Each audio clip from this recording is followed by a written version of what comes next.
এবার অবশ্য চমৎকার একটা ড্রাইভ, কভার দিয়ে বলটা কিন্তু সীমানা ছাড়া করে দিবেন ওখানে সাদমান ইসলাম। অফ স্টাম্পের বাইরে, হাফ ভলি লেংথে ছিল, হালকা একটু ফ্রন্ট ফুটে গিয়ে দুর্দান্ত একটা ড্রাইভ। আবারও রিপ্লেতে আমরা দেখলাম সাদমান ইসলাম প্রথম স্কোরিং শটটা যখন এতটাই দুর্দান্ত হয়, এতটাই অসাধারণ একটা কভার ড্রাইভ হয়, সেটা নিঃসন্দেহে আত্মবিশ্বাসের পারদটা অনেকটা উঁচুতে নিয়ে যাবে।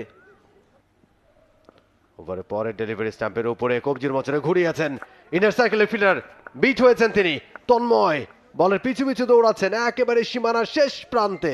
যতক্ষণে ফিল্ডিং করলেন ততক্ষণে স্ট্রাইক রোটেট করেছেন দুই ব্যাটার। ভালো ফিল্ডিং, ভালো কমিটমেন্ট। কাট করেছেন, এবার গ্যাপটা খুঁজে পেয়েছেন, ডাইভিং ফিল্ডারকে পুরোপুরি ফাঁকি দিয়ে বলটা চলে যাবে কভার দিয়ে সীমানার বাইরে। সব মশার বিরুদ্ধে সুরক্ষা দিতে এলো বসুন্ধরা এক্সট্রিম অ্যারোসল, মশার বিরুদ্ধে এক্সট্রিম সুরক্ষা। ওভারে পরে ডেলিভারি কিন্তু কাট করে দিয়েছেন এবং ডিপ পয়েন্ট রিজিয়ন দিয়ে বল চলে গেল সীমানার বাইরে। দারুণ একটা চারের মার সাদমানের ব্যাট থেকে।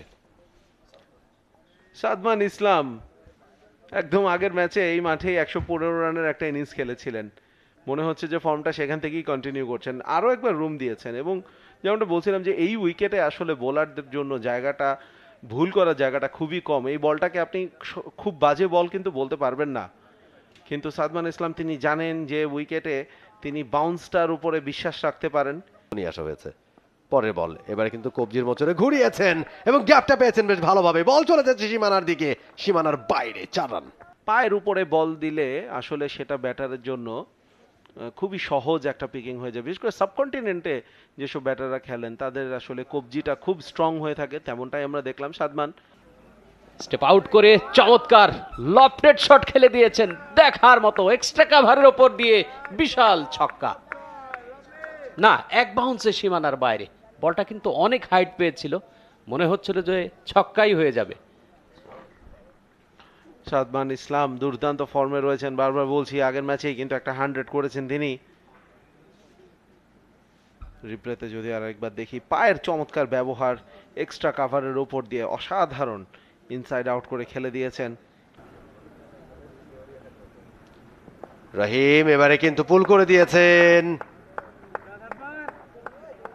গ্যাপ একেবারেই গ্যাপ, ফিল্ডে নেই ওই জায়গাটা এবং বল চলে গেল সীমানার বাইরে। 4 রান। সময় নেন নাই ব্যাটিংটা নিতে। চমৎকার roll of the wrist, stump ভেঙে দেয়া হয়েছে। ইমরুল কায়েস পৌঁছে গেছেন কিটা সেটা আম্পায়ার অবশ্য জানাবেন।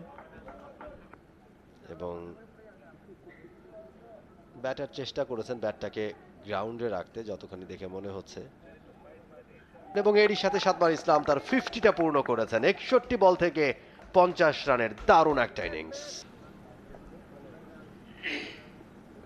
এবারে বোল্ড হয়ে গেলেন রায়ান রবসন। দারুণ একটা ডেলিভারি, তার পার্টনারের সাথে কিছু একটা সলা পরামর্শ করছিলেন ডেলিভারিটার আগে, এবং তারপরে যে ডেলিভারিটা করলেন একেবারে লাইনে যেতে পারেনি, পুরোপুরি ভাবে পরাস্ত হয়েছেন, উইকেট ভেঙে গেছে এবং দ্বিতীয় উইকেটের পতন।